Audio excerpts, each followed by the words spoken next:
There is now 5.25 trillion macro and micro pieces of plastic in our ocean, and 46,000 pieces every square mile,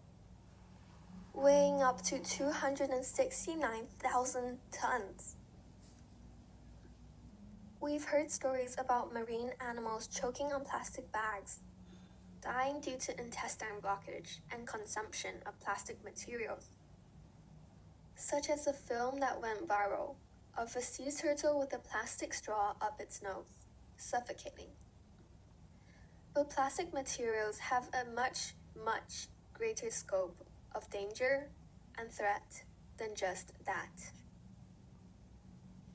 During production, plastic is processed with chemical additives for specific properties that account for 4% of microplastic weight after plastics break down, also accumulating persistent organic pollutants, pesticides, and heavy metals on their surfaces as they end up in the sea, as these chemicals have a greater affinity for plastics than the surrounding water. This becomes a plausible threat to marine life, as smaller organisms mistake microplastics for food and consume them, gradually building up through the food chain at a high number in top predators,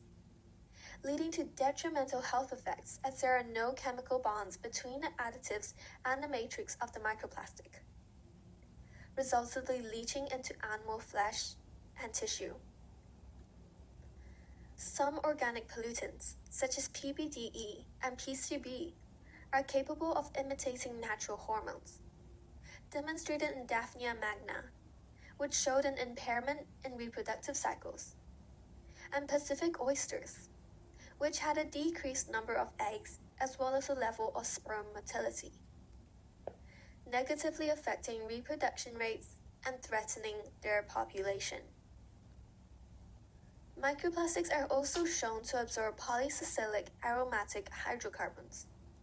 which causes immunotoxicity, neurotoxicity, and genotoxicity to Mediterranean mussels, although the subject is not thoroughly explored yet. Other heavy metals absorbed by microplastics, such as lead, affects the nervous system by directly damaging brain cells, and cadmium selectively deposits in livers and kidneys, resulting in kidney disease in marine organisms, growing into a serious health hazard today,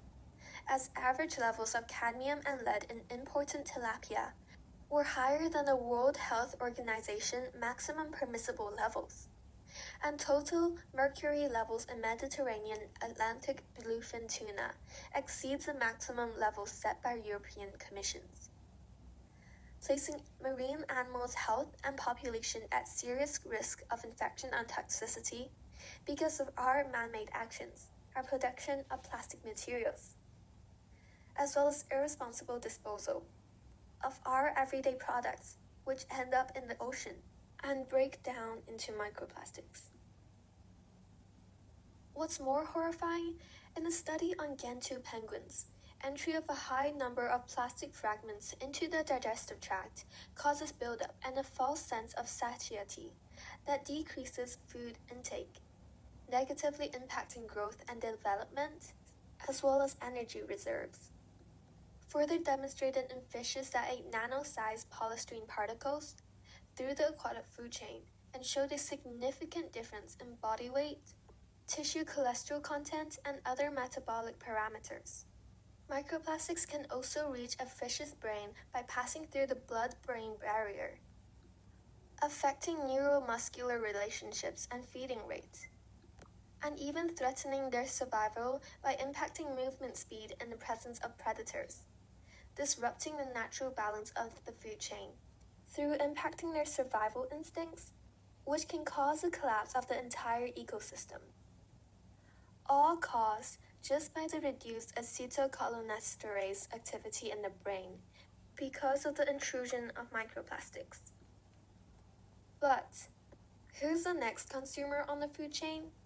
It's us, humans. We're actively consuming these fish contaminated by our own human activity.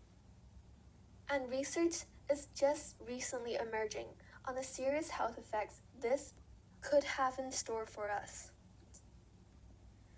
Out of the 386 marine fish species known to have ingested plastic, 210 are commercially important,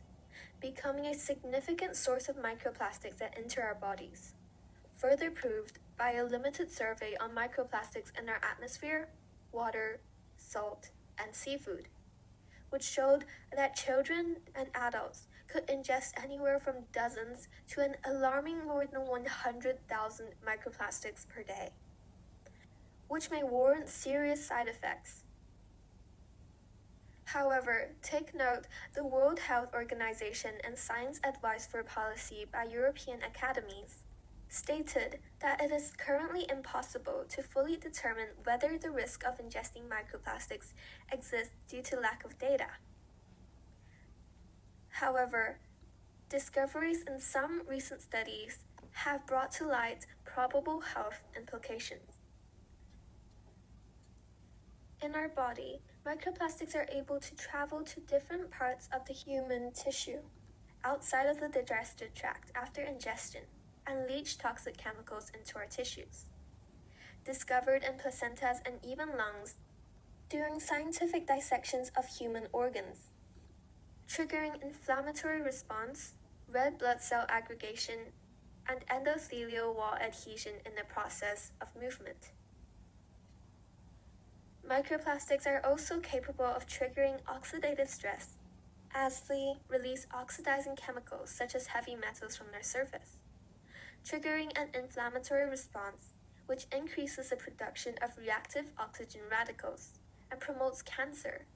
as these reactive oxygen radicals damage DNA in the process of protecting us from these foreign invaders. With oxidative stress, further resulting in the release of pro-inflammatory mediators that induce angiogenesis, which leads to the formation of malignant tumors, ultimately leading to cancerous development and sickness. The effects of consuming microplastics, the waste produced by our very own activity, is both shocking and horrifying. Therefore, if we want to stop this situation from progressing or heightening in severity, leading to the collapse of the marine ecosystem, or threatening our lives, we need to put a stop to our harmful actions. Now, don't brush off your own responsibility and contribution to this problem, thinking that your own individual actions won't actually make a difference. Because your actions do help, and immensely, as our individual actions are what builds up to join together and support the initiative of a whole community, working together and making a difference one step at a time. For example, substitute daily plastic objects around you for biodegradable or reusable ones, such as straws, wet wipes, and water bottles. For a stainless steel flask,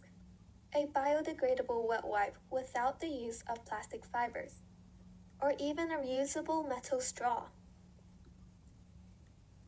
You can also fund projects and initiatives like the Great Ocean Cleanup, cleaning the Great Pacific Garbage Patch before they all dissolve into microplastics. And lastly, spread awareness, even if it's just to your inner circle of friends or family. Anything helps. Together, we'll combat this situation and turn it around for the better.